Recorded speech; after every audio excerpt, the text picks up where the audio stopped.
est à vous. Merci, Monsieur le Président. Alors, ma première question est pour le professeur Leckie. Le projet de loi C-13, dans sa forme actuelle, permet-il de réconcilier les principes d'égalité de statut et d'usage des deux langues officielles et d'égalité réelle?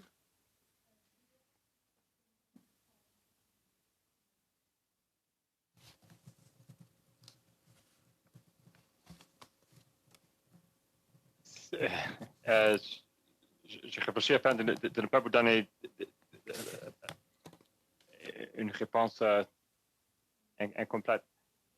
D'abord, je pense que le fait que le projet de loi C-13 venir approuver une loi provinciale qui semble primer les garanties linguistiques de la Constitution, ça c'est quand même un problème pour ceux et celles qui tiennent à cœur la Constitution puis l'égalité réelle linguistique. Donc, il y a une difficulté avec ça. Donc, je comprends l'ambition fédérale, mais le fait de se rapprocher autant de la Charte de la langue française dans sa mouture actuelle à la suite du projet de loi 96, ça c'est problématique, puisque le rapport de force dans la loi provinciale n'est plus compatible avec l'égalité réelle des communautés linguistiques.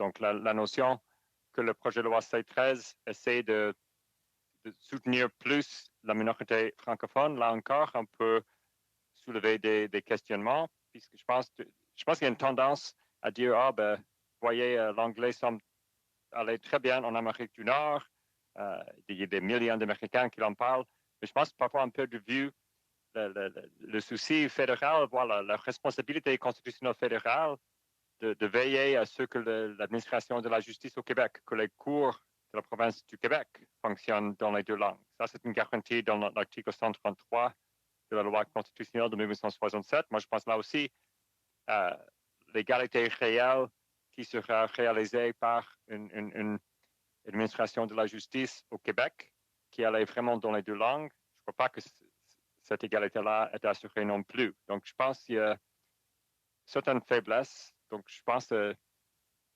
tout en comprenant d'où vient l'instinct qui motive le projet de loi C-13, je pense que du côté québécois, en tout cas, il y a des motifs à craindre que l'équilibre ne soit pas atteint.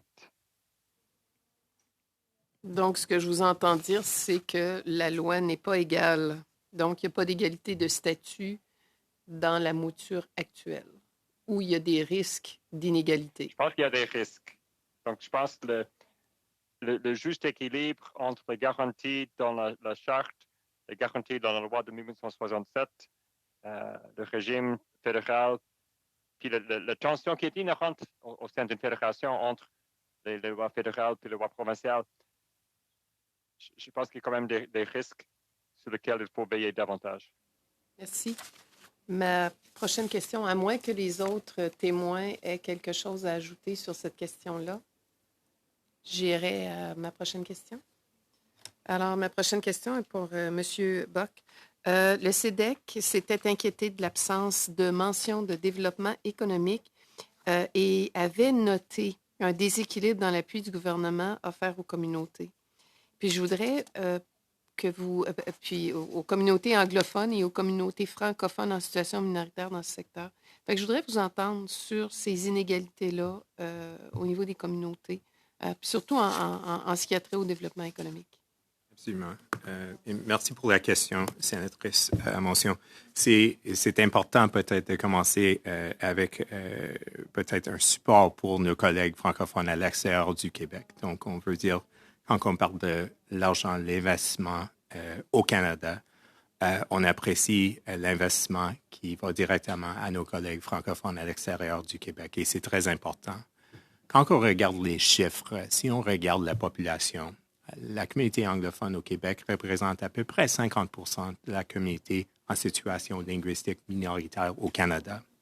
Si on regarde l'investissement, et surtout en développement économique, donc c'est l'investissement que je connais le mieux. Si on regarde, par exemple, le fonds d'habitation, donc quelque chose qui nous finance à un niveau assez important, le montant investi pendant une période de 5 ans, c'est 85 millions de dollars Au Québec, on voit un montant de 11,2 millions de dollars. 11,2, 11,3 millions de dollars. Donc, on voit immédiatement qu'il y a une différence assez importante à ce niveau-là. Si on regarde le fonds, le fonds d'investissement de développement économique, un montant de 30,5 millions de dollars pendant 5 ans. Au Québec, on voit un montant de 10,2 millions de dollars. Donc, à peu près un tiers. Mais quand même, la population représente à peu près 50% de la population des personnes qui sont en situation minoritaire linguistique. Donc, juste ces chiffres-là, on voit des discussions assez importantes. Merci, c'est plus clair. Puis, ma dernière question, Monsieur le Président, serait pour les conseils scolaires.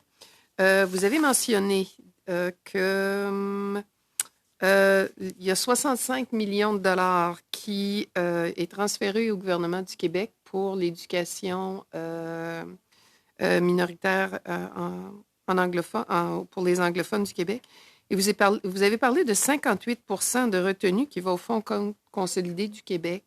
Je voudrais un peu que vous m'expliquiez cette situation-là. D'où viennent vos chiffres et puis comment est-ce que vous pouvez corroborer justement ce 58 %-là? Sénatrice, en fait, la 65 millions est transférée au gouvernement du Québec et ça inclut par ailleurs 8 millions annuellement pour l'enseignement de l'anglais langue seconde. Alors, 8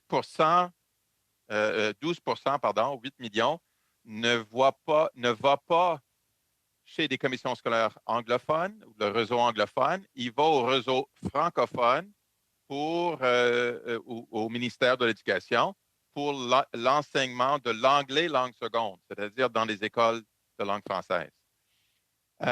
Corroborer ces chiffres-là, je les ai tirés d'une présentation du ministère de l'Éducation, qui par ailleurs n'est pas publique, mais qui touche précisément les sommes totaux envoyées par le gouvernement fédéral.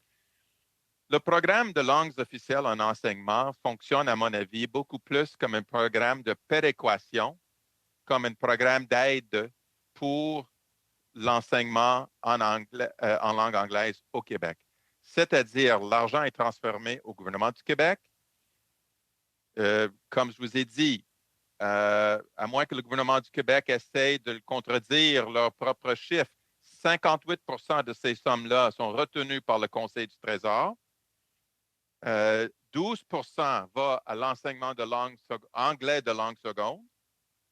20 % va au ministère de l'Éducation pour supporter l'éducation en langue anglaise et la langue seconde française, c'est-à-dire l'immersion française et autres.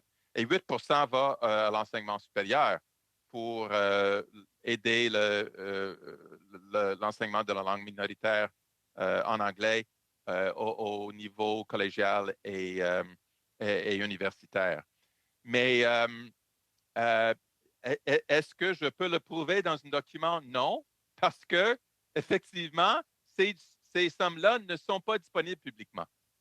Puis, je vous remercie de l'explication. Je ne vous demandais pas ça dans le sens que je remettais en question. C'est que les explications que vous me donnez font en sorte que ce que vous vivez dans les commissions scolaires par rapport aux argents qui doivent être transférés pour vos programmes, la même situation existe au Canada, du côté des francophones et du côté des écoles d'immersion, etc. Mais je vous remercie parce que l'explication, elle est claire. Merci beaucoup. Tout à fait, sénatrice. À l'exception, et j'insiste beaucoup là-dessus, minimalement, au moins dans le protocole fédéral provincial territorial, signé par 9 provinces et 3 territoires, il y a certains mécanismes plus robustes de transparence, d'imputabilité et de consultation que vous n'allez pas retrouver si jamais vous mettez main sur l'entente bilatérale entre le Canada et le Québec.